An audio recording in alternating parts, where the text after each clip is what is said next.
and eastern Kentucky. This is WYMT Mountain News at 5:30. Good evening, I'm Steve Hensley. A winter weather advisory and even a winter storm watch was issued this afternoon for several of our counties. We could start seeing a little snow as early as tomorrow morning. We've declared a first alert weather day, and meteorologist Eric Dean joins us now with more on what to expect. Eric? That's right, Steve. Good evening, everybody. We do have some advisories on the map, so let's go ahead and take a look at the latest here. We have a winter weather advisory in effect for the following counties: Pike, Knott, Letcher, Perry, Harlan, Leslie, and Bell County. If you are in Lee County in Virginia, as well as Wise County, you are under a winter storm watch. Now, both advisories go into effect tomorrow and last until Saturday, as another round of snow is pushing through eastern Kentucky. Here's the latest right now with live pinpoint Doppler radar. All is quiet right now, but this will change as we go into the morning hours of your Friday. Some places will see a little bit of rain. Some places will see us start off as a wintry mix. All of this will transition to snow as we go throughout the afternoon and evening hours. But right now we're seeing temperatures in the 30s and 40s. We have a nice calm wind out there. Winds are more out of the north around Pikeville, but our feels like temperature and our ambient temperature are the same because of that calm wind. Now, the forecast for tonight, we'll see overnight lows hovering right around freezing. Will stay mainly cloudy, but when you wake up in the morning, temperatures in the upper 20s and 30s will greet you. We will see our high tomorrow in the late morning hours, and the temperatures will fall throughout the day. And we'll time that out with Future View coming up in just a few minutes. Steve. All right, Eric, thank you.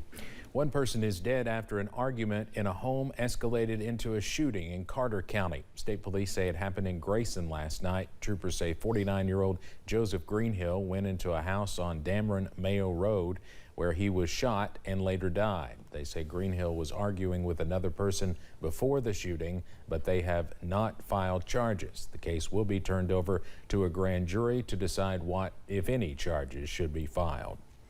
The suspect in the death of United Healthcare CEO Brian Thompson arrived in New York to face multiple charges in a case now escalated by the federal government. CBS's Bradley Blackburn reports. Luigi Mangione stepped off an NYPD helicopter in a prison jumpsuit and shackles. The suspect in the killing of a United Healthcare CEO now faces 4 federal charges, including murder and stalking. That's in addition to a New York State indictment for murder as an act of terrorism, meaning a crime designed to terrify civilians or influence government. As we allege, the defendant in that case brazenly shot Mr. Thompson twice in Midtown Manhattan. It was targeted, premeditated, and meant to sow terror. Mangione's New York defense attorney says the federal government's decision to add charges is, quote, highly unusual and raises serious constitutional and statutory double jeopardy concerns. 26-year-old Mangione is accused of killing Brian Thompson earlier this month in front of this New York hotel. The shooting unleashed a wave of anger directed at the healthcare industry. That anger has generated support for Mangione from people who say the system is broken. Frustration, anger, and just feeling completely forgotten about by our government. New York Mayor Eric Adams says support for Mangione sends the wrong message. This act of terrorism and the violence that stems from it is something that would not be tolerated in the city. The federal charges could bring the possibility of the death penalty, but prosecutors have not said whether they will pursue that punishment. Bradley Blackburn, CBS News, New York. Mangione was arrested in Pennsylvania and was held there until this morning when he agreed to leave for New York. The FBI has detained a California man accused of planning a mass shooting at a government building in conjunction with the Madison, Wisconsin school shooter. A San Diego Superior Court judge approved a gun violence restraining order Tuesday night against Alexander Paffendorf. It requires the 20-year-old to turn over his guns. FBI agents discovered Paffendorf was in contact with Samantha Rupnow, the accused shooter, at Abundant Life Christian School in Wisconsin. The Georgia Court of Appeals has disqualified Fulton County District Attorney Fani Willis from prosecuting the case against President-elect Donald Trump. It also disqualifies the DA from prosecuting Trump's reported co-conspirators in the 2020 election interference case. The court found an appearance of impropriety was enough to taint the case in the public eye.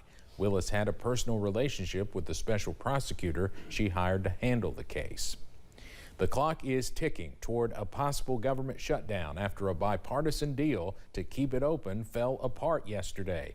The shutdown will take effect on Friday night at midnight if no deal can be found. Now lawmakers are trying to figure out a new way forward. CBS's Natalie Brand has the latest from Capitol Hill. Less than 24 hours after a bipartisan deal unraveled, Republicans are divided over how to move forward. This is a situation created by Mike Johnson and his leadership team, who clearly failed to coordinate with President Trump, failed to coordinate with their own members, created this bill that's a disaster. President-elect Donald Trump upended the initial agreement late Wednesday. He told CBS News' Robert Costa that the bill included too many concessions for Democrats, and he now says that he'll oppose any deal that doesn't remove a law limiting how much money the federal government can borrow. House Democrats say this is a problem of the Republicans' own making.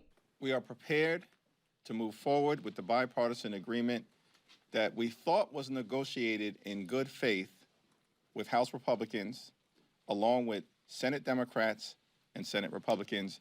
While some Republicans are calling for a narrow stopgap measure to avoid a shutdown, others are insisting $100 billion in disaster relief must be included. We're talking about a possible government shutdown here in Washington. Well, there are parts of this country that have been affected by the storm who are effectively shut down.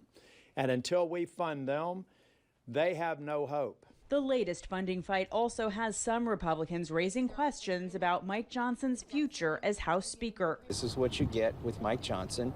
You get total capitulation. The new Congress will vote for House Speaker January 3rd. Natalie Brand, CBS News, Capitol Hill. Trump told Fox News that Johnson can stay Speaker of the House if he acts, quote, decisively and tough. A group of bipartisan lawmakers are coming up with a game plan to tackle fentanyl. Texas Congressman Dan Crenshaw is leading the task force to combat Mexican drug cartels. The goal is to have a playbook ready for Tom Homan when he becomes border czar and Kristi Noem when she becomes Secretary of Homeland Security. According to DEA statistics, 112,000 Americans died from fentanyl overdoses between June 2022 and June 2023. American Airlines has settled a racial discrimination lawsuit. The suit was filed by 3 black men who said they were thrown off a plane over a complaint about body odor. According to the court filing, none of the men were told they personally had body odor. They were on a flight bound for New York in January when they were asked to deboard after a flight attendant made the complaint. American Airlines has reportedly fired the flight attendants who were involved. 2 student loan repayment plans are once again options for borrowers. The U.S. Department of Education has announced it is reopening the pay-as-you-earn repayment plan and income contingent repayment plan. The PAYE and ICR plans set monthly payments based on borrowers' earnings and family size. Pay-as-you-earn offers the lowest payments to most borrowers. The Education Department has been trying to replace the 2 plans with a more generous one known as the SAVE plan. Coming up on Mountain News at 5:30.